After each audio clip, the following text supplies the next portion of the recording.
Right, we're going to start then. Yeah, here we Hey, Cooter! Joe! Huh? What?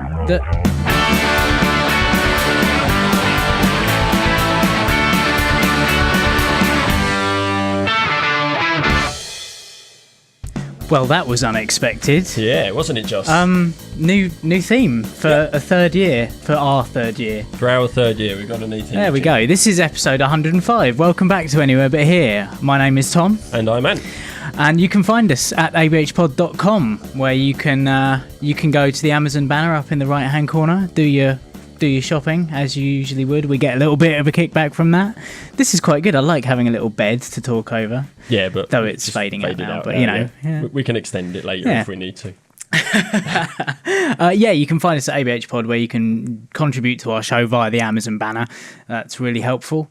Yeah, sorry, that's just put you off, hasn't it? It's just it's a new start, isn't it? It's a new thing that we have to get used to. We have to get used to. We do apologise. We've tried to keep as much of the original theme tune in there as we can. I know people are going to miss the Angland. Yeah, it's true. I mean, I did hint at it on Facebook last night.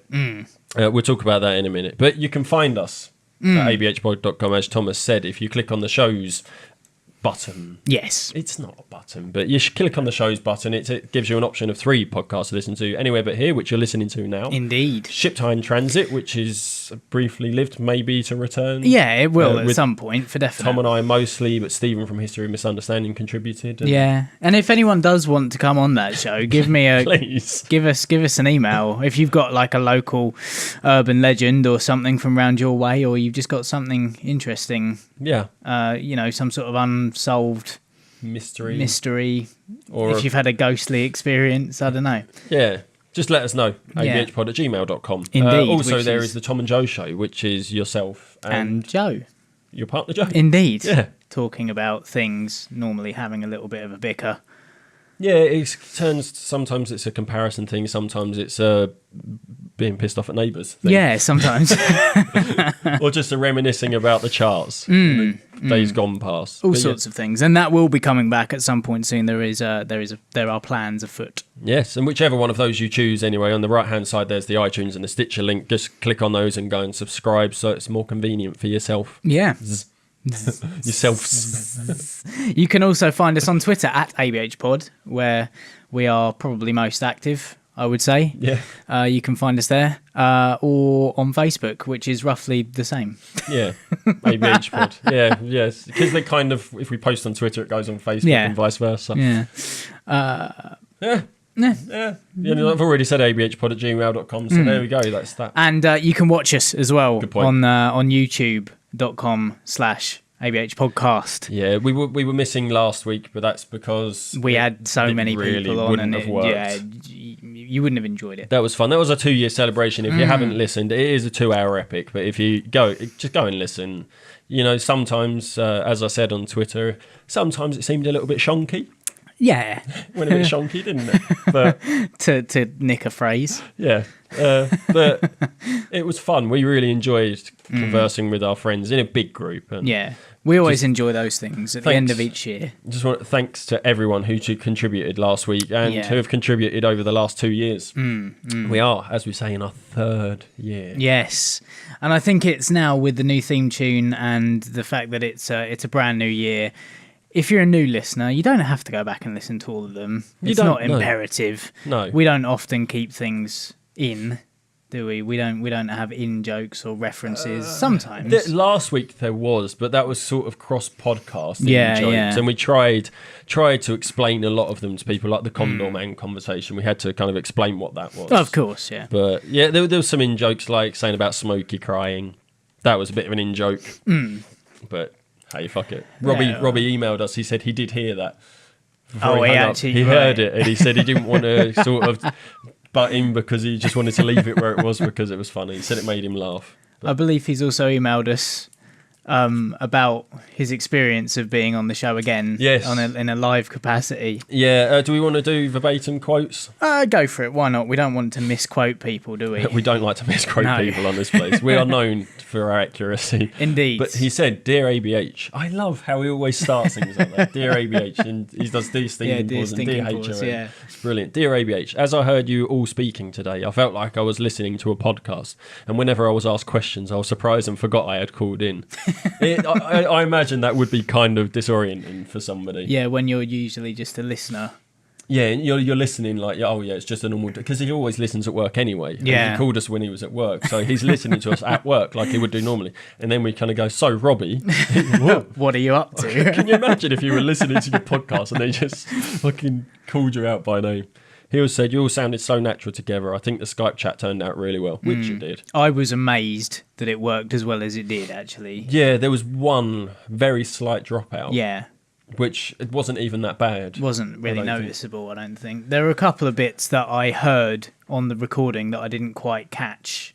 Right. On the show itself. But on the show, you said we were distracted. You were trying to add people into the calls and things like that. It was very difficult to enjoy the moment whilst trying to keep it going, but I think we did. Yeah. I did put on a bit of a sweat. Yeah. Through most of that, trying to keep everything together, trying to add people in, make sure, whilst remaining present in the conversation. It was very difficult, but hey, it's one of those people things, seem to enjoy it, and we absolutely. did it. Ultimately, we did it for us. Yeah. We do those big get together type shows just as a little bit of a celebration, get everyone together, have a bit of a reminisce about the year that's gone by, and have a bit of banter. Yeah, we do it for us. We do it for our regular listeners. We do it, and people like Robbie, who listen. We do it for everyone to listen to, of course. But ultimately, it's for us to chat to our mates. Yeah, that's one of my favourite things. Is like when on the occasion when we've just chatted over Skype. When it was me, you, and Sean just chatting one night over Skype, which was fun. And Sean cracked out his guitar and serenaded us with our own music. Yes, that was a bit weird. But hey, fuck it. We enjoyed it. So we're back. And what I was saying is you don't have to go back and listen to the previous 2 years. I was struggling to remember where this conversation came from. Thank you for remembering. If you're new, welcome. If you're a listener from the old days, thank you for sticking with us. Welcome back. But yeah, if you are a brand new listener, it's not imperative. We don't expect you to go back and listen to 104 episodes because this is the 105th episode now. This isn't serial. No. You don't need to listen to the previous episodes to know what's going on. It's not here. a continuing story. No. We like to stay fairly in the moment, don't we? We like to talk about current things, current topics. Yes. So it's not like if you go back and listen to it, you may not. It may not hold any relevance a year on. And we might have spoken about something in the past that has resolved itself now, which makes that conversation pretty redundant. Yeah. I don't know which ones we could have done, but I'm sure there have been. They probably have. And there's probably quite a bit that we regret talking about as well. As you can tell, we haven't gone back and listened, so we know what's going on. Just ask Robbie or someone like that. Yeah, Robbie will know. If we're going to get into the swing of it, basically, just because I want this almost to be a new introduction to the podcast for people who've forgotten what the main role of this podcast was, or for brand new listeners who are... Yeah, and if we've forgotten what the main role was. Yeah. It was, honestly, like, as we are called Anywhere But Here, and the basically, we called ourselves Anywhere But Here before we had a sort of modus operandi, I suppose. Yeah, it came from a lyric from a song that we all wrote back in the day. Yeah, a long time ago, 2002, three. Three was when you went to Reading and met that's Corky. Right. Yeah, because I was supposed to be there, but I wasn't. 2003 Reading. I wanted to go because AFI were headlining the Concrete Jungle. That's right. And they're my favourite band for anyone that doesn't know. So yeah, it was after Reading 2003 that we met and started the band up, and the song was probably written in 2004, so 11 years ago. Yeah. This lyric. Yeah. And that's why we're called Anywhere But Here. And at the time, it was because it was cool to be atheist.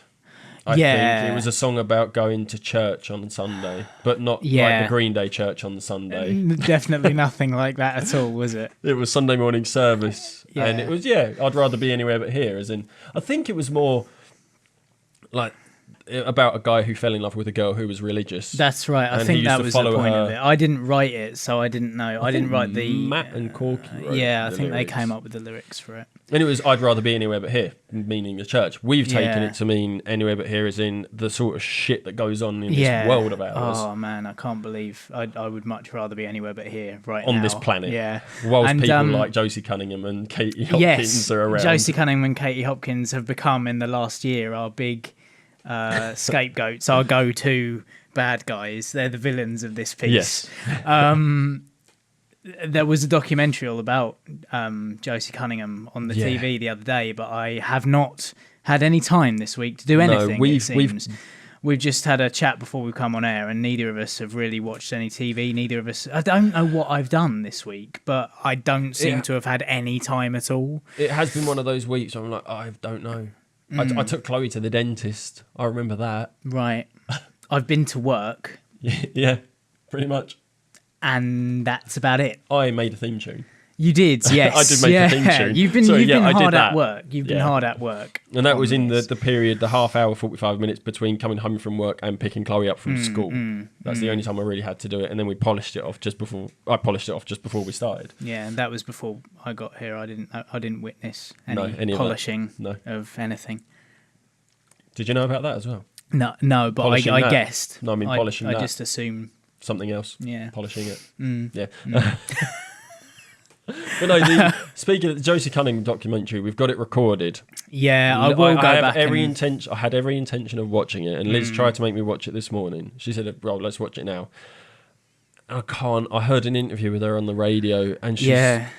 You know how Katie Hopkins has got that really self-righteous voice? Yes. But she's well-spoken, and she's kind of like, oh, no, I don't think... Yeah, I can imagine Josie Cunningham is a complete chav, isn't she? But she's like one of those... She sounds like... Do you know when you get those... I don't know if they're like Medway or London ones that kind of sound like they've got a northern or a West Country twang. Yeah, I think I know the kind of accent you're talking about. It's like a Midlands chav. Yeah. Kind of. I don't know how to and it's fucking horrible. It's still I was in the car. She was having an interview on the radio. I wanted to crash my car just so I didn't hear her voice anymore. I will put myself out to watch it at some point, but I think I've got to be in the right frame of mind, because if I'm not in the right frame of mind, I might... Have like a ball of Play-Doh or modelling clay or something that you can just squeeze. I'll get a stress reliever. Just get something that you can, Yeah, maybe we'll watch it for next week's show. What is and then we'll come back on and complain. Is it from a film or a TV programme where it's like, the voice is so annoying, I just want to shove pencils in my ears? Oh, yeah. I've heard that recently. Yeah. I can't remember where it's from, but it's just one of those things. I just want to either crash my car or shove pencils down my ears so I don't hear the voice anymore. It's just stupid. And she said she doesn't feel bad about people hating her, being the most hated person in Britain because it pays the bills or something fucking horrible like that. Yeah. Ugh. She's basically got no shame and no morals. No, but actually. Yeah. I mean, I was going to mention this last week, but we did the celebratory one episode. I don't know what happened to my voice then. My voice finally dropped. But I watched the first part of the Katie Hopkins program, didn't I? The one where she made herself. She made herself fat to then lose weight to prove to fat people that they can lose weight, which is. But in the second part, it gets to a point where you start to sympathise with her, right? Because she has like a self-discovery moment. Ah. And it's genuine. Really? And it's really fucking... annoying. I don't want to feel sorry for this woman, but I do. Because she starts to sympathise with fat people. I hate saying that, but that's what she says. Because she understands the whole comfort eating thing now. Right. Because she's got she's self-conscious. She's got problems, Not necessarily with her image, but I think, she's... The first time she ever spoke about having epilepsy. Right. And she is a keen runner. She goes running every day and she's a fitness freak. But that is her way of dealing with the epilepsy. This sort of... she feels bad about having epilepsy. It makes her feel bad. It is like a self-image problem. Right. With the epilepsy. And she uses exercise... as a means to... cope. Right. So then she realises that the overweight people... She understands now how they use eating to deal with their self-image issues, and she starts to sympathise with them, and then you start feeling sorry for her because you realise actually she's got a problem. She's got... Oh no, I don't want to feel sorry. But then for she says her, things. But Then she calls people that jump in front of train selfish. Yeah. So it's not just the fat thing. But there's a point in it when you're kind of like, oh shit. Maybe she's not as bad as she seems. No, she is. She's terrible. She's a horrible person. But in that moment, yeah, I start feeling bad about myself. Because I'm starting to like her, not because I've been horrible about her. You're filled with self-loathing. Because I like someone so fucking horrible. But that's basically what you're going to get from us. Yes, if you are a new listener. Yeah. We go on long rants about the state of certain people, and they are certain people that we like to rag on quite often. Talisa was one for a while, but she just doesn't seem to do anything. Yeah, she's straightened her image up. Did I ever mention when she went back on the X Factor and she looks horrible? Yes, yeah, we did discuss the new image. Fish lips. Yeah. Not good. Yeah, because we said about she was actually quite an attractive lady before that. Yeah, she was, yeah. Doesn't give good blowjobs, but she was apparently not. I have to admit, I haven't seen it. I didn't go and watch it. It's, yeah.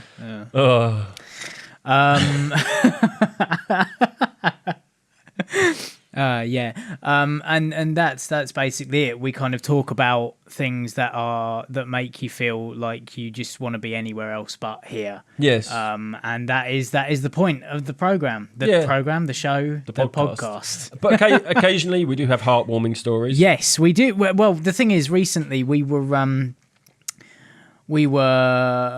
it was pointed out on Twitter by Robert England. Yes. Not Freddie. Not Freddie. And he's not English. But he said that we pretty much talk about death on every single episode. We did recently. Yeah, we've gone through a thing. I think it's sad, isn't it? It's SAD. It's been the winter and we've got a bit depressed. Yeah, and we've been talking seasonal about affective disorder. Sorry, I was trying to think where this SAD came from. Yeah, seasonal affective disorder. Yeah. No, it's just one of those things that because of the content of the stuff that we tend to search out for this program, it's the content of news in general. Yeah, and we try to stay on current affairs as well as kind of geeky stuff as well. But we like to have a bit of a say about current affairs. Sometimes it's to our detriment, but it's just the news is full of doom and gloom, and not everything can be. And generally, the deaths that we cover are ones that have happened, like in extreme circumstances, or they're very strange, or they're just weird. It's not just like my nan died in her sleep last night. It's not stuff like that. 500 people died in an Air Asia accident. We didn't cover that because there was no comedy to be found there. There was no unusualness. No, and other deaths we haven't covered is the 10 Colombians that got chucked overboard when they were trying to emigrate because the guy just didn't want to deal with the hassle at the port at the other end. So he just chucked them overboard. Yeah, shit like that. Yeah. We don't talk about stuff like that. Oh, fuck. We just laughed at that. Yeah, I know. It's bad, isn't it? But that is something that we would talk about. Yeah. But I think at the point it was getting prepared for the 104th episode. Yeah, we've kind of taken our eye off the ball because we've had a lot to do recently. Yeah. And that brings me right back round to the fact that I've had no spare time, it seems, this week to actually stay current. I have no idea what's going on in the world. Because I did think that page 3 had been abolished, the page 3 girl. Because that was a thing. That was the last I heard of it, but then apparently not. No. What happened, I think, for 4 or 5 days, the Sun just didn't have somebody on page 3. Or page 7 is the other one, isn't it? Page 7 was men, wasn't it? No. I thought sometimes they had a front page story in the Sun that kind of went over a few pages, so they pushed it back, and it sometimes went to page 7. I think there was a page 7 magazine Oh, right. Okay. Possibly.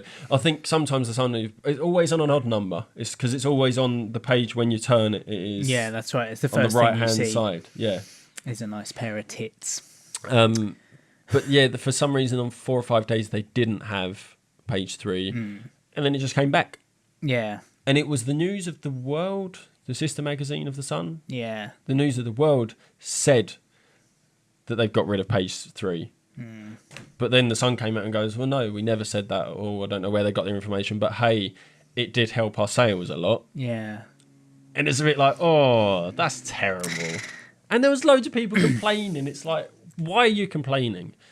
If you brought a newspaper just to look at a pair of tits on like an 18 or 19-year-old girl, that's cost you money. You could just get on the internet. This is what I've never understood about stuff like page 3 or Back even in like the 80s or early 90s, yes. Yeah. But since the advent of the internet and fiber optic broadband and things like that, where you don't have to wait for the image to download pixel at a time. Line by line. The amount of time wasted back in the day. Hoping it wasn't going to be a picture of a tranny. If you did want a video... if you did want a video, you had to download it. Yeah. Do you remember those days when you had to download the QuickTime video? Yep. Yeah. I believe Chloe's just returned home from her sleepover. She has. What else we're talking about? Naked ladies and porn. There was no such thing as streaming. Nope. Yeah, we're old. Yes, kids. Yes, kids. Back in the day, you had to download. Back in my day. You had to have a hidden folder on your hard drive. Buried in the pictures folder. Indeed, yeah. Buried away. Jesus. Folder inside a folder inside a folder so people would get bored of clicking through all the folders. And when you've downloaded like 2 or 3 videos, you run out of disk space because you only had 4 gigabytes. I mean, that's when I was younger. There were days when there wasn't even a gigabyte in the hard drive. Yeah, this is true. It was... But yes, I've never understood the Sun and people getting up in arms. Oh, they've stopped page 3. I'm not going to buy that paper again. If you brought the Sun just for page 3, I mean, actually, to be fair, that probably was the most interesting thing in the Sun. Yeah, I mean, they don't use any. Jeremy Clarkson, does he write for them still? Was he the Sun or was he? I don't know whether he's the Sun or not. I don't think he is. It is a bit lowbrow for him, isn't it? Which is kind of strange in saying that, really, isn't it? I can't remember who he writes for. I think he writes for a couple of newspapers. Yeah. But I can't be sure which ones. Yeah. Oh, well. But yeah, so there's that. They did banish. They did stop page 3 for a week. And then they brought it back. As if nothing had happened. Yeah. And increased their readership again for that one issue.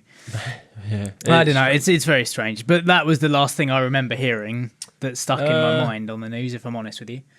Yeah, I mean, that's all I heard, really. There was one, I don't know if it was this week or last week, where, the new Adidas or Nike advert with the larger ladies, with the jiggly bits. Sweat like a pig, look like a fox, I think is the tagline. And, yeah, I listened to it as a Radio 2 thing. It basically just shows, like, larger women going out and exercising, staying fit or something like that. And then it was a Radio 2 programme, and who is it usually? Is it Jeremy Vine? Not Jeremy Vine on Radio 2. Who is it? It's his brother. No, it is Jeremy Vine. Yeah, Jeremy Vine. Yeah, Tim Vine's the comedian. Yeah. It's Jeremy Vine, and unfortunately, he was off. I would have loved to have heard his take on it, because if he doesn't agree with what the person on the phone's saying, he doesn't hide the fact that he thinks they're speaking a load of trap. Cock, yeah. Talking cock. But it was somebody else standing in for him who didn't have the integrity of Jeremy Vine, unfortunately. But they had a feminist and a female athlete on the phone talking about it, because feminists were up in arms about this thing because it said that you have to aspire to look gorgeous. Of course, yeah. And saying sweat like a pig. It's just like... feminists used to complain that there weren't women in advertising, didn't they? So they put women in now advertising. What have they got a problem with? And then they put women in advertising. They're saying, oh, but they're only showing skinny, good-looking women, and it's not a realistic view on women. So then they do this advert, which is bigger women, and they're like, but they're representing them in the wrong way. And it's just kind of, are you ever going to be fucking happy? No, because feminists are never going to be happy. That's what I There's realised. always something to bitch about. I agree with, yes, there should be women in advertising. Yes, it should be a bigger, broader representation of women. Yeah. And now they've done that, and they're just kind of like, but they said pig and look like a fox, and you don't have to look like a fox. And it's just like, really? But it's a sports brand. Really? Like, they're going to promote fitness. That's what they do. It just annoys me. And you want to put a fat person in a I don't know, an advert for Pizza Hut or something, don't you? That's where you want the fat people and this athlete to be. This athlete was like, it looks fun, sweat like a pig, because you do sweat when you're exercising, and sweat like a pig is just... It's a phrase, a turn of phrase. It's just about having fun with your friends and your girls. And yes, women do want to look good. Oh, but not all women want to look... Oh, I think off. it's just literally the use Just of the go word away. pig. Just go away. I think it's the use of the word pig, though, isn't it? That is the contentious thing. I think Perhaps ultimately if they'd what said, probably happened sweat like a paedophile in a playground, maybe that would have been more There would have been acceptable. something to complain about. Yeah. But I think probably what happened is this feminist didn't really have a good argument, and they just needed to get someone on to have an opposing opinion. I'm hoping that's what it was. And there's always got to be two sides to a story, and they must be, especially on the BBC, they have to be represented equally. Yeah, that's very true. Yes. And that's why. But I love the fact that Jeremy Vine can have his own opinion on it. I love that about him. Even if he's not allowed to, he will. But yeah, that's something else that happened that just annoyed me. Yeah. Yeah, I'm in the same boat as you, though. I don't think I've done a lot this week. I think the two of us have had a very busy weekend by the sounds of it as well. Like, I literally haven't stopped since Friday when I went to work. Yeah. I got up, went to work on Friday, came back home. Myself and Joe went out for like a meal, an evening out. Came back home, went to bed because I was working on Saturday. And then one of our customers, he has a box at Priestfield Stadium, which is where Gillingham play. Yeah. And took us all the members of staff, out for the game yesterday. Which is complimentary food and drink. Although it was finger food, so it was like little tiny pies and cocktail sausages and things. And I didn't eat. Like, I ate some of that, but that was it. That's all I'd had all day. So the 5 or 6 bottles of beer that I had along with the game went pretty much straight to my head. Then I came home last night and wasn't in the mood to be looking up anything. Yeah. And then went to bed because I was coming here in the morning. So, like, and I literally, like, just didn't sit down, didn't stop at all. No, but it's been mad. It's one of those things when you kind of like, I watch YouTube vlogs a lot. I've never made a secret of that fact. And you see these people just constantly doing stuff, and you're like, why can't I be like that? Why can't I do that? And then you do it, and you're like, that's why I don't do it, because it is tiring to be on the go all the time. These people with this ambition and to do stuff, and it's like, I've got an app on my phone which is 1 second a day, which is where you literally film 1 second a day for as long as you want, and it puts it into a compilation to see what you've done every day, which is really cool. And you see some really good ones, put it to some really good music. But I've watched some of those, and you're like, these people go paragliding, and they go camping, and they go to parties all the time. You're like, well, how do people do this? I don't understand. Mine would consist of computer screen, machine at work, canteen, TV. My life would look so boring. Yeah. And it's not that we don't have ambition. It's just that, I don't know, I don't have the money to do all these things. No, life is not that interesting. How do you find the complimentary box, though? Because I've done that twice. You've done it at the O2 music gigs, haven't you? Yeah, it was different.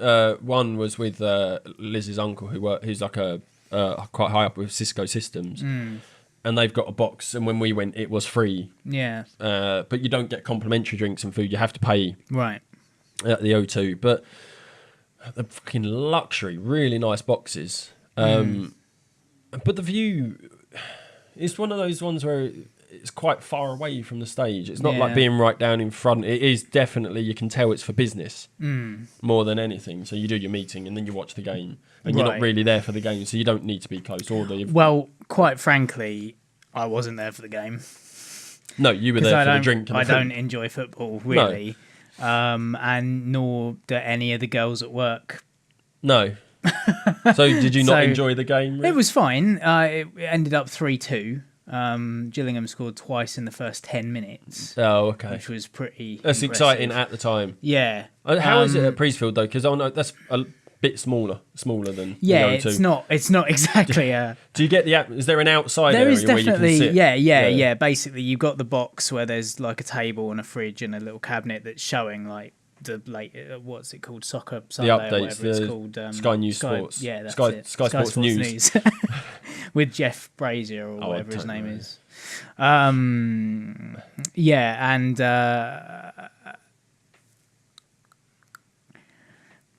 then you've got like a little, like, it's not its own balcony. You can go out and you can walk the whole length of the stadium if you want. Oh, really? Yeah. Okay.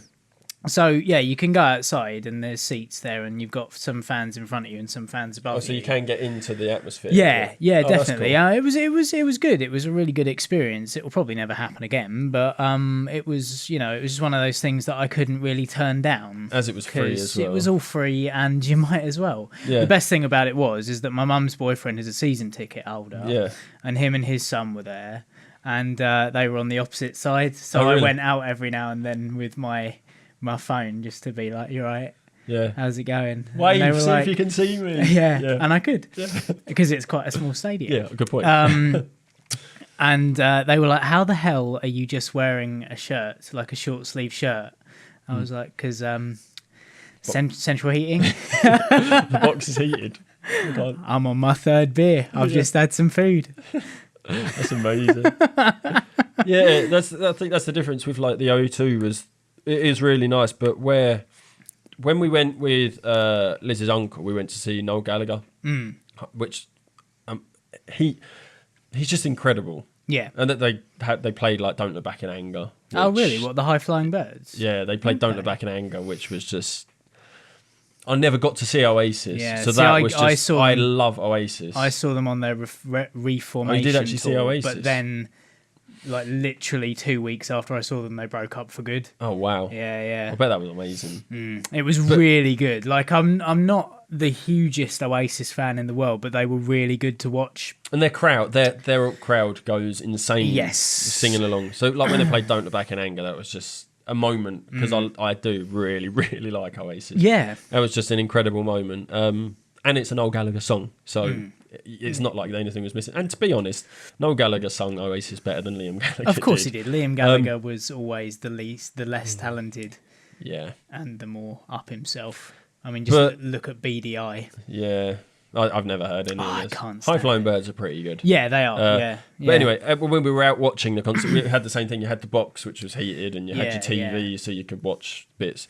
And then were they actually showing the concert? I don't think they were for any of the ones I went to, but they do. Okay. So we went outside onto the balcony, which is separate to everything else, but you've got balconies next to it. But with Noel Gallagher, we had someone in the box next to us who was a huge Oasis fan as well. Right. That was interesting. He was leaning over and it was terrifying.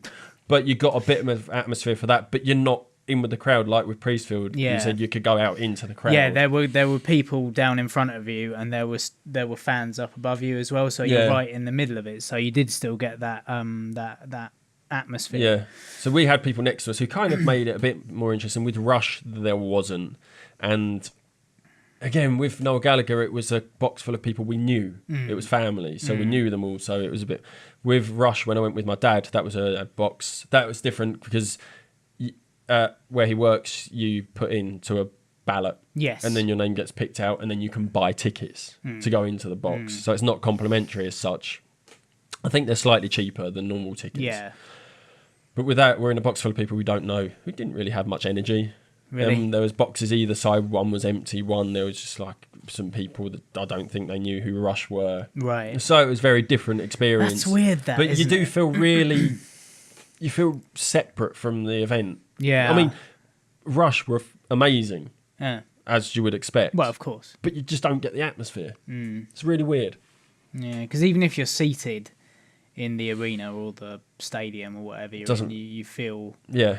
You know, I don't feel like I have to stand in the middle of the standing area anymore. I feel like I can sit down and just enjoy it now. But yeah, I suppose if you're removed from that even more, then it's it is like when you go to a concert and you're sat in a section, and unfortunately you're in the only section where there's people that don't sing along or clap or cheer, and they just sit there talking the whole way through the bloody concert. I don't get that. I hate that. It was like when we went to see AFI at Brixton a few years back, quite a few years back now. Yeah. And that fella was just filming it all on his tablet. Yeah. Do you remember that? Vaguely, I remember. There was a fella there. Like he was a few people in front of us. Yeah. It was a tablet, wasn't it? It was a tablet. Yeah, because wasn't it was a in phone. the early days of tablets. It is well. like we were watching the concert through his tablet. I totally forgot about that. Yeah. I just twigged my. I knew there was something. Yeah. Because Stuart took his phone and took a couple of videos, but this guy literally had his arms up in the air filming the entire concert. Yeah. And I thought, I don't understand it when people do that. It's like, why go Dude must to have something... some massive triceps. Yeah. Yeah. Massive triceps and lats just to hold a tablet. Yeah, because it was the early days, so it was the heavy iPad. Yeah. Well, he was a massive hardcore fan, probably, so he would be... Good point, yeah. Lots of swinging arms. Yeah. Because who was supporting it? It was someone really good. Sick of it all. They supported, didn't they? They were fucking amazing. I'm getting man. goosebumps from this concert, man. That was awesome. We went to some really good shows. Really good shows. Yeah. I'm looking forward to the summer. Actually, we're going for Joe's birthday to see the Foo Fighters, and they're supported by Royal Blood, who I'm desperate to see live. I don't really know a lot about. I've probably heard them, and I probably really like them. Their stuff is everywhere. Like their album exploded this year. And Iggy Pop, which I don't give two fucks about, really. The only one you'll sing along to is probably Lust for Life. Yeah, and The Passenger, maybe. Oh, yeah. Shit. He's got some good songs, don't get me wrong. It's just that I don't really care for him. Watching a bag of bones flail about like Mick Jagger. Yeah. Foo Fighters, it was one of those moments last night. Yesterday, Liz and I had a really busy day. Right. Which I will get into, but we were in the pub, went to the Thirsty Pig down the road. Oh, right. We were sat there and the jukebox was on really loud, which I hate in the Pig. Yeah. I hate it really loud, but then they played two or three Foo Fighters tracks in a row. And I was just like, oh, I really wish I had tickets. But they were so expensive and we got a wedding to pay for, so... They were quite expensive tickets as well, if I'm honest with you. Yeah. They were more expensive than seeing Elton John at the Kent Showground. Yeah. Which is ludicrous because Elton John is much more of a draw, I would imagine, than the Foo Fighters. For a broader if you've been into music for a long part of your life, Elton John tickets should be like £200-300 because he's just that influential. They were about, he's just that important. Yeah. I don't know if he is now though. No, probably not. His oldest. He's on that level. He's with that group of people like David Bowie and Queen and things like that. It's for music lovers. Yeah. If you like that type of music, of course, it's just he's so important to the world of music.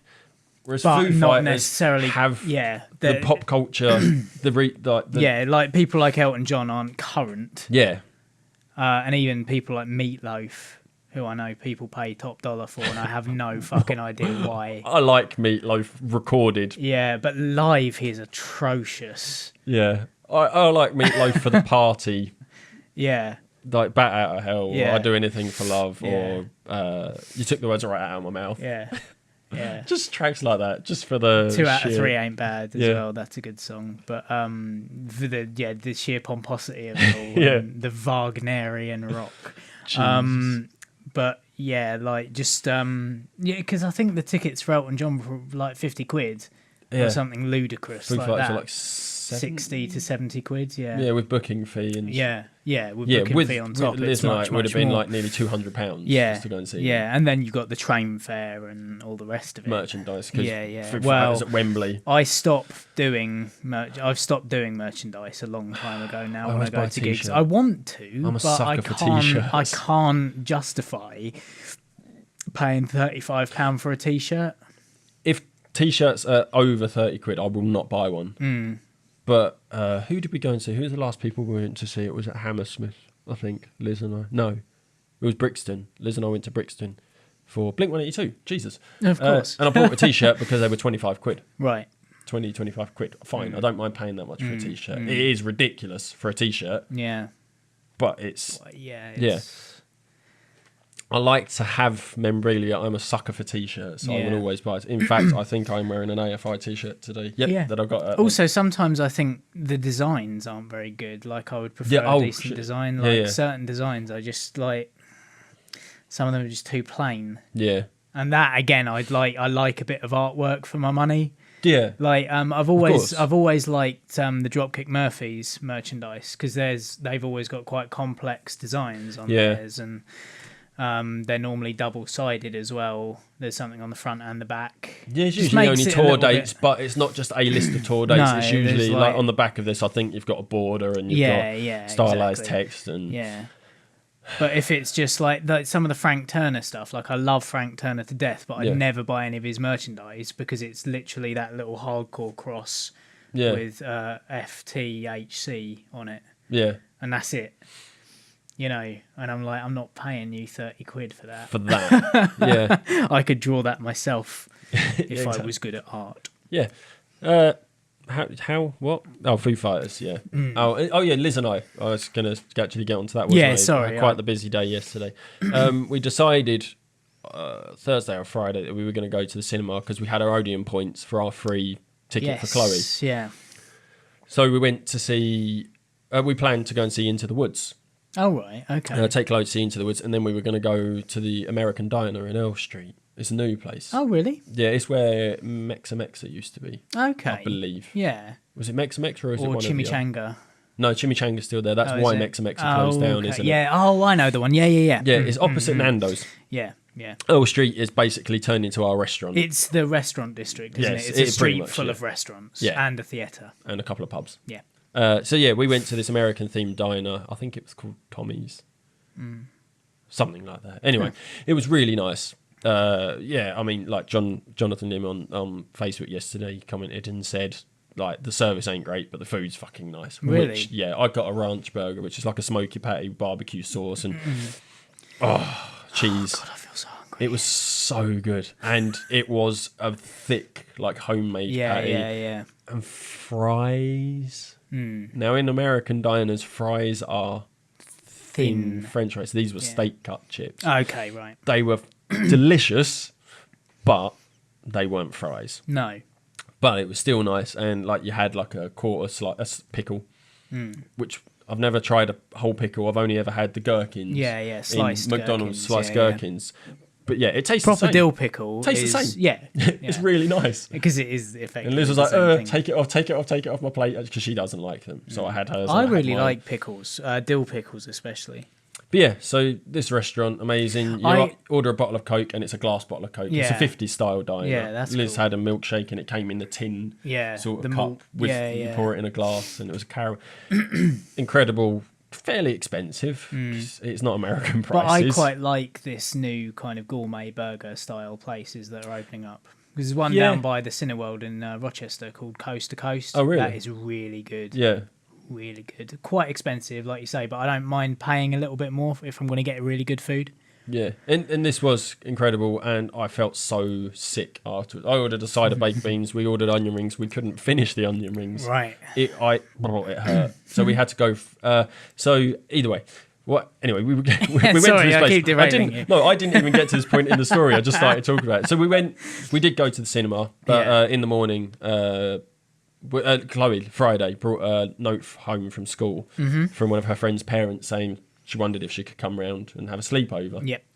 And we planned to do this, and we were kind of like, but, we really wanted to go. So we thought, I don't know. And I said, I just turned around and said, the problem is, are we being selfish? Like in the fact that we want to spend the day with Chloe, so no, we don't want to send her to her friends. So I gave Chloe the option. And when I said about the sleepover, she almost took me out. She just ran at me and was like, yes, I want to go to stuff. Right, fine. We'll go to the cinema. You go to your friends. Yeah.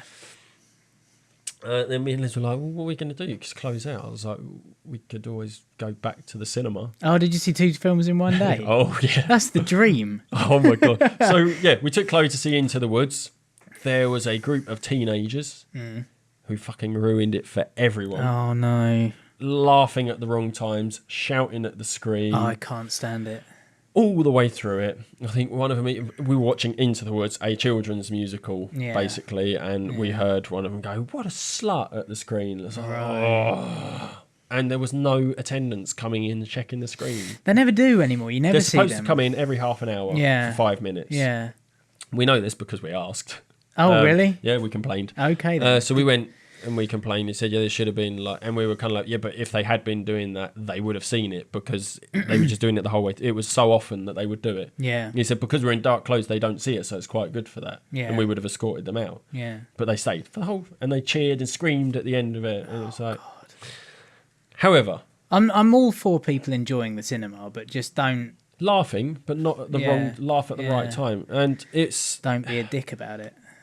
It was, the film itself was nowhere near as good as I wanted it to be. No. It's based on a stage show. Apparently so, I didn't realise this I'd until the never other heard day. of it before. Quite an old one. Yeah, like from the 70s, I want to say, or 80s. Yes, 20 odd years old. I Yeah. think.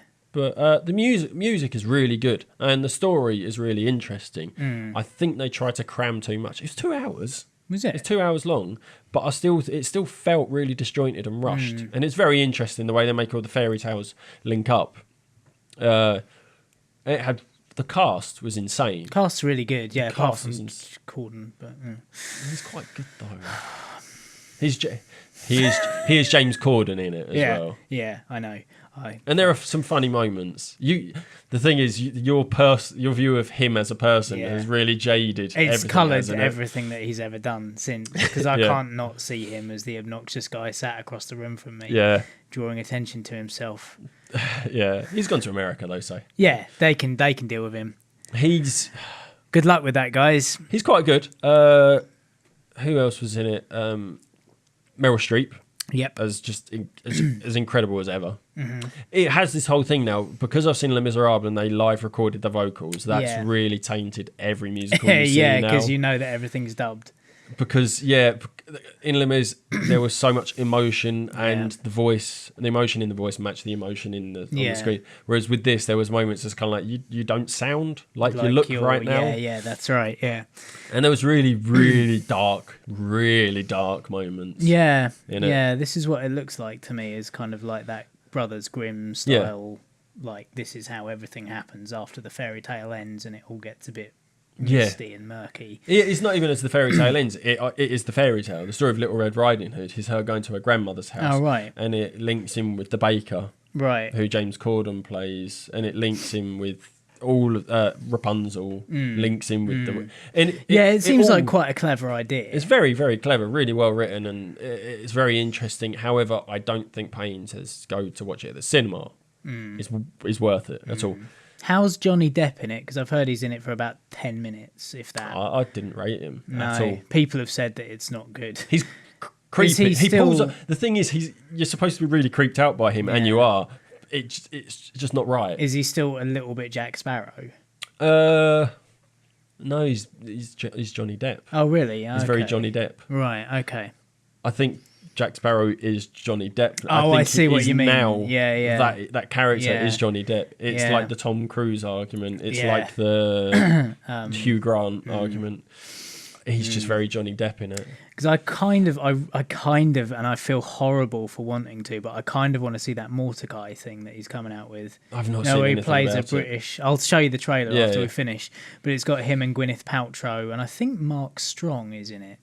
Yeah. But he's playing like a British detective, and it just looks like fun. Yeah. But he's still doing like the Johnny Depp. It's not a Jack Sparrow. It's a toff. accent. He's Oh, being really? very like that, Which is very Johnny Depp. yeah, but not in the kind of I want to be Keith Richards / Ziggy Stardust. No. It's He's become an actor who just does caricatures of British people. he now. does. It's really weird. He does stereotypes. Yeah. That's the thing. The Jack Sparrow pirate. No, that was different. That was. I don't know. It's just Johnny Depp now, isn't it? Yeah, and I like Johnny Depp. Even but what he does in Tusk, apparently, and what he will be doing in Yoga Hosers is over the top French. Yeah. Hello type French. yeah, like Good like the morning. yeah, good morning. Yeah. And it is. Though that was clever because That was actually, intentional. Yeah. What I don't think I got it when I was a child. No. And it was on TV. But going back now, you understand that police officer is actually British. He's a British man playing a French waiter. Yeah. Because he's undercover. Which is why the accent is No, he was terrible. a policeman, wasn't Oh, sorry, he? yeah. Which is why the accent is terrible. Because he's getting it wrong because he can't actually speak French. Yeah. Yeah. It's very, and very it's really, clever. and like even the other characters when they're speaking in French, they speak in a French accent. But then they convincing speak, French accent. They speak English in a French accent, but then when they converse with the Germans, they speak with a German accent. Yeah. It's really clever. Yeah. And I didn't get it when I was, but anyway, sorry. Yeah. So over the top French accents and Into the Woods. Yeah, so Johnny Depp basically does caricatures, what people expect that, and that's why when I say he in Into the Woods, he is very Johnny Depp because he kind of hams it now. I think. Yeah, he's got to that stage a bit like Robert De Niro, where he's done all his serious stuff and now he's kind of cruising. Yeah, it's a shame. Robert De Niro turns up and does a bit of Robert De Niro for about 15 minutes in a film. I'm an Italian-American gangster. Yeah. But he's great in The Family. Yeah, You should no, watch I'm that. not. I'm not Have saying. you seen that? No, I haven't. I think it's on Netflix. Oh, is it? Yeah. Okay. You should watch it. Yeah. It might be on the American Netflix. When I went over to America, briefly to watch that episodes one of things. Yeah. Yeah, so Into the Woods, And then- unfortunately not as good as I expected it. The music's very good. It's enjoyable. Watch it at home, Yeah. I think. Yeah, so we did that. We took Chloe to her sleepover. Yes. And yeah, stopped there and had a cup of tea. And then we went back into town for the American Diner. Felt sick and we were like, right, we need to walk this off. So we walked down to the Thirsty Pig, where I told you. So we sat there for about 45 minutes. And then we went and watched Theory of Everything. Yes. Which I didn't want to watch in public because I didn't want to cry in public. And I didn't. No, it's not. Luckily, It's not. I don't think it Liz was. did. Did she? A lot. Yeah, I've heard some people get really emotional about it. I didn't think it was all that sad. I understand that what he goes through and what the family goes through is really kind of traumatic, but I didn't think the film itself saw that as a sad thing. It was still very positive and upbeat. It never kind of lingered on the, oh my God, this is happening. Yeah. How am I ever going to... Because he didn't ever seem at any point like it stopped his ambition. No, he kept he stayed him. He kept his personality. He kept his brilliance. For the people that don't know, The Theory of Everything is the biopic of Stephen Hawking, the scientist. Going from his days at Oxford and Cambridge. Yeah, going from there. Oh, well, they allude to Cambridge. Yeah. It's his time at Oxford, isn't it? Yeah. Or is it the other way around? I can't remember. Whichever prestigious college it was. Yeah. Oxbridge. Yeah, Oxbridge, yeah. So he went... It's from whatever one he finished his PhD at, all the way up until just after The Brief History of Time is published, isn't it? Yeah, that's right. Just after he gets a knighthood. Not knighthood. No, he refuses refuses down knighthood. He was... It wasn't the OBE, was it? I don't know. I didn't recognise what it was she said he had. Either way, it's about him and his... Because it's based on the book that his ex-wife, his first wife, yeah, Jane. that's right. But I think what got to Liz and what made me feel it was watching the subtleties of his deterioration. Yeah. Now, I spotted it right at the beginning. Right at the very when beginning. he goes to pick up his pen. Yeah. Or when he knocked his coffee off the side. And when they're dancing on the bridge. Yeah. And you see his hands kind of mauled. Yeah. I suppose is the best way I can put it. I spotted that. Liz didn't spot any of that. I think what got her was the first time he slipped down a step. Right. She saw that and she started crying because it's... Because you know what's coming. like, honestly, I watched Into the Woods. I was like, oh, that's quite fun family film. I watched The Theory of Everything. I was like, that is how you make a film. It's the subtleties throughout the film. It's just fantastic. It's little things like his lips quavering and his mouth kind of, and then his teeth gradually yellowing throughout the film. It's just like, oh my God, why would you think of that? Yeah. Because he can't brush his teeth, so his teeth build up a plaque in his teeth. Oh, Eddie Redmayne's performance is outstanding. It's incredible. If he doesn't win the Best Actor Oscar at this year's awards, which we're not going to talk about this week because we haven't watched all the trailers yet. No, we need to watch the trailers first. If he doesn't win that Best Actor, it's ridiculous. But there are a lot of really good ones in that category anyway. Absolutely, and like we said, we haven't seen a lot of it, so we don't know. But Eddie Redmayne, it's just so fantastic. There's one thing in that film that I think was a mistake, or it might have been on purpose. Right. You know, at the end when they're kind of going back, they're doing the montage back through his life. Now, at one point, when you're watching the film, at one point is when he goes into his coma with pneumonia. So that you see that, and then you see him getting taken out on a stretcher, and then he has his tracheotomy. Mm-hmm. In the flashbacks, you see him get taken out on a stretcher and then the tracheotomy again, whereas it should have been the other way around. And then, unless it's that moment, it's that sequence of events. So it's kind of like they play it in order for that sequence of events, but that preceded. I think I don't know. I didn't notice any others, but they showed the stretcher, then the tracheotomy instead of tracheotomy, then stretcher. I don't know if it was meant to be like that because it's like that period of his life, and then the next period of his life. But they show it in order of, you know what I'm saying, within those periods. But that's the only thing I spotted. Hang on, is that right? But fucking, it's a really, really good film. Perfect film. I think the Alan Turing one, The Imitation Game, was a better film. Oh, really? Yeah. But Eddie Redmayne's acting and Felicity, whatever her name is, she's up for Best Actress, isn't she? I think so, yeah. And she did do a really, really good job as well. What the hell was her name? I don't know, it's his wife, is it? In the film, the one who plays Jane. I thought Felicity Jones. Sorry, Felicity Jones. I think the relationship between the three was brilliant, wasn't it? That was fantastic. Yeah. And I believe how it's portrayed as nothing happened prior. Yeah. I believe that. I read a review where they're not sure, but I believe nothing happened prior to the divorce or prior to their separation.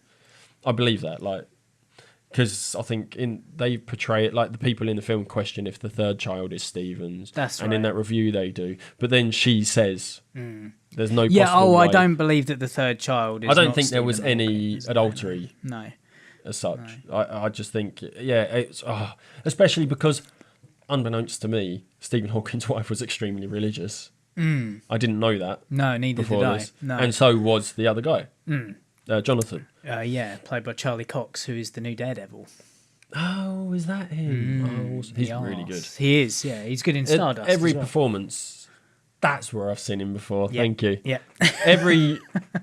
That film, I just thought it was fan. I haven't seen The Imitation Game, so I can't. I thought it was a better film, not a better story, but it was more engaging. Yeah. I don't know. There was more of a kind of, I don't know. It seemed to me that the Theory of Everything was quite a nuts and bolts biopic. Yeah, whereas The Imitation Game was probably more. There's more drama going on in the Imitation Game. And it's a bit the narrative. More kind of, there's a better narrative throughout the film. Yeah. I'm not saying that The Theory of Everything is a bad film. It's just very kind of standard. This happened, and this happened, and this happened, and this happened. I think the woman who plays his nurse. Awesome. She was a dinner lady. How has she become this amazing actress? I know, yeah. She's really good, though. She became his second wife. She did, because it doesn't say at the end, does it? No, but she was his second wife. But it is kind of hinted at. But it's based on the book written by his first wife. But it's just amazing that Stephen Hawking was given 2 years to live at the age of 22. He's 70. And he's 72 now, 73. Yeah. Something like that. He's in his 70s. It's insane. Yeah. Father of 3 children. Has had 2 wives. I believe he's dabbled as well. This is the other thing as well. Like, yeah, and they show it when his nurse gets the penthouse. Yeah. They show he's a man. He's still a man. And in the film, a question was answered. Yes, his friend that's asked right. Yeah, how if does it affects work? all muscles, and it's said, like no, it's not a muscle, is it? It's a that's different involuntary. System. Yeah, that's right. So he can't voluntarily move. That's involuntary. He's still a man. Yeah. So the guy and who there played were his some friend, really good comedic bits in there as well. Yeah. There were some really good laughs. very funny man. But the guy who plays his friend is I'm pretty sure he is. I'm certain he is. He's in a couple of episodes of Doctor Who. Oh right. And he plays again a preppy schoolboy, but he can't, in Doctor Who his body gets taken over by an alien, as it would. Now he's in Doctor Who. If you remember, there's dinner party. Yeah. When he gets his doctorate, Yes. when he gets his PhD. Yes. Yeah. Did you notice that? Yeah. Like, someone says, raise a toast to Doctor, and that guy who was in Doctor Who shouts out, who? And it's like, and I was like, I like that. I got that. That was really cool. Yeah. And then you had the bit where he's got first gets his automatic wheelchair, and he puts on a cardboard box and goes around saying exterminate. Yeah, fucking amazing. Such a good film. Really funny, really heartwarming, like really sad. Yeah. Really well. Attention to detail is brilliant. Like when they're older and they've got the subtle makeup of like the saggy skin on their necks. Yeah. And Eddie Redmayne, his hair changes throughout the film. And he looks like Stephen Hawking. He really does. It's ridiculous the way he's got his mannerisms down and the way that his shoulders slump as well. Yeah. Because one of his shoulders, his hand. yeah. It's just it's an amazing piece of physical acting. You can't say much more about it. No. So yeah, I'm tired. And then I woke up this morning and had a full fry up. So Lovely. yeah. I have only had a sandwich this morning. I am fecking starving. Fecking starving. But hey, Theory of Everything, honestly, go watch it at the cinema. Yeah, I know yeah. it's one of those films, it doesn't matter where you see it. But No. The music as well. And the very end, where she goes back to the church and he starts playing the piano. Yeah, Not Stephen yeah. Hawking. There was that really cool part, actually, when he does when he's just released his book and he does his Q&A. And he sees that woman drop her pen and then he kind of gets up. That was I think that's the kind of... I think that goes with his answer to the question that was asked at the time is like, if you believe sort of we're humans, you can achieve anything. And it's kind of like him going through his head, like seeing himself achieve something that seems impossible, which would be impossible. But it was for the him, only but flight of fancy piece in the whole film. It did wasn't seem out of place. It felt to me, I was like, oh, this is weird. I didn't know if anything was going to Yeah. come of that, but I think it's to tie in with the answer he gives. Yeah, you're probably right. If you listen to the answer, it's about humans achieving things. Yeah, I reckon you're right. I think most of the budget went on the title sequence at the end. Yeah, with all the bloody NASA, the Hubble. Yeah, all the Hubble pictures. images. And then that bit where his face is in the nebula. Is it? See, Yeah. I knew there was going to be something. Was it Eddie Redmayne or was it actually Hawking? I don't know. It was. I was bit expecting vague. a Hawking thing to come up at the end. It was a bit like a vague. message from I him. couldn't see. Well, I like a spoken word piece. But if it's based on his wife's then book, it wouldn't then be.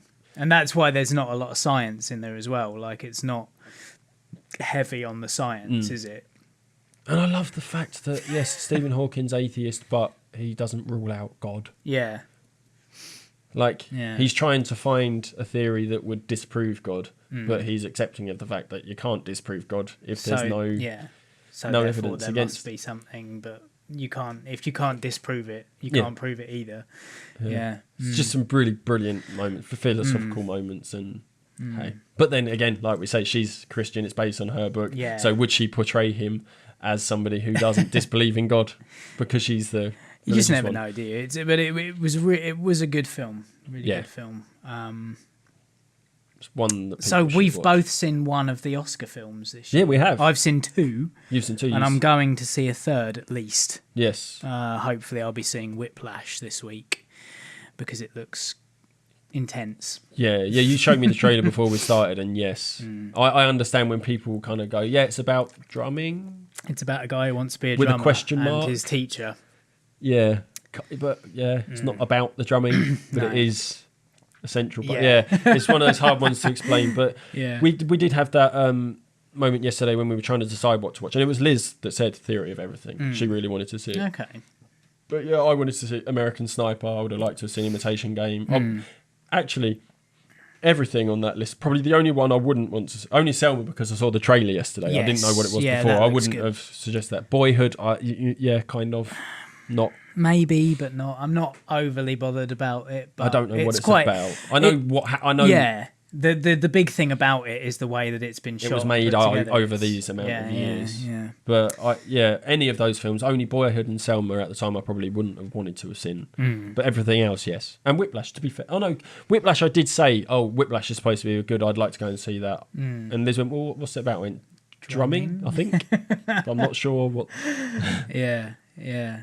But hey. And also, I think I'm going to go and watch Ex Machina this week as well. That looks interesting. I know that Joe won't want to go and see it, so I'll utilise my day off and go to the cinema. Yeah. Are you going to do that thing where you'll go and watch one come out? Yeah, see, basically. See what's on next. Yeah, if you want to stay or if not. I stay down there, yeah. If not, there's a McDonald's. Yeah. And then go back, see and if there's anything on. Yeah, precisely. Kind of do what we did yesterday. Exactly. Yeah. It's the first time I've ever done that.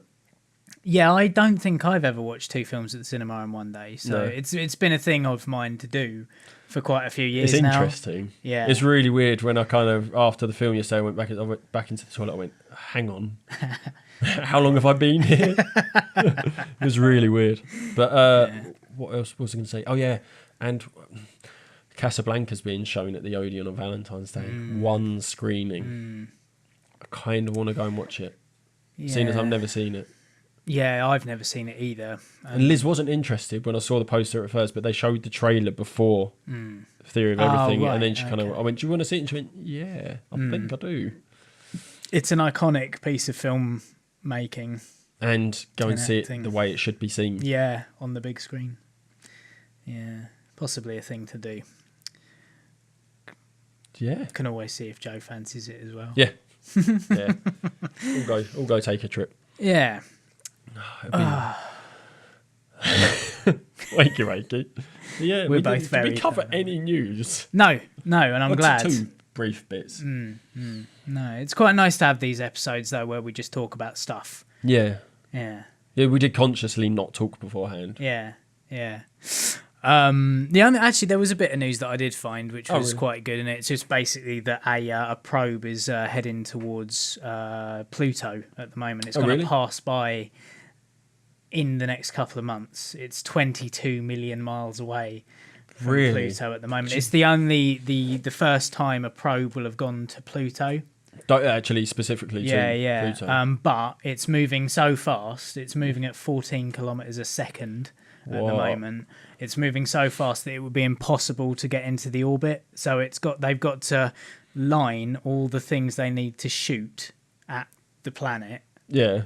They've got to make sure it all happens in 100 seconds or else they miss it. Wow. So they're taking readings as it's shooting past Pluto, and then it's going to go off into the Kuiper belt Wow. to find other Pluto type, dwarf planets and things. Quite interesting. They might even find that there's more moons because they know that Pluto's got 5 moons. Yeah. But they can't see them properly. So this will be the first time that they'll know. That's insane. Yeah. It's quite cool. And they're taking photos every so often to make sure they're still in alignment because they need to be within a certain radius for certain bits of the probe to work. Yeah. They're going to pass something like 13,500 kilometers from the planet is their kind of... What the fuck? Maths. Yeah, it's insane. Science is interesting. Very interesting. Yeah, I was watching because I've got something happening. Well, I'll talk about it next week because I don't want to kind of jinx it. But there was a reason I was on that Khan Academy. Right. I don't know if have you heard of it? Yes. It's like an app and it's all about education. Yeah. Things like that. It's educational videos, and I was watching one about spirals. Okay. And this girl like doodling with spirals and she's drawing things and oh my god, it's so interesting. It's so like I understand why people would find it boring, but to me it's interesting about different types of spirals and I can't remember the name of the theorem. It's the 1 + 1 is 2, 1 + 2 is 3. Yeah. Fibonacci sequence. That's it, yeah. It's that and drawing a spiral with that and how every plant the spirals in a plant the Fibonacci. golden ratio and stuff like that. I don't know if it's the golden ratio. I don't know if it's the same thing. No. But every plant has got the Fibonacci. Even the leaves are placed within the Fibonacci sequence, because if you use that, then every leaf maximizes the amount of sun it can get. There's no overlapping. Yeah.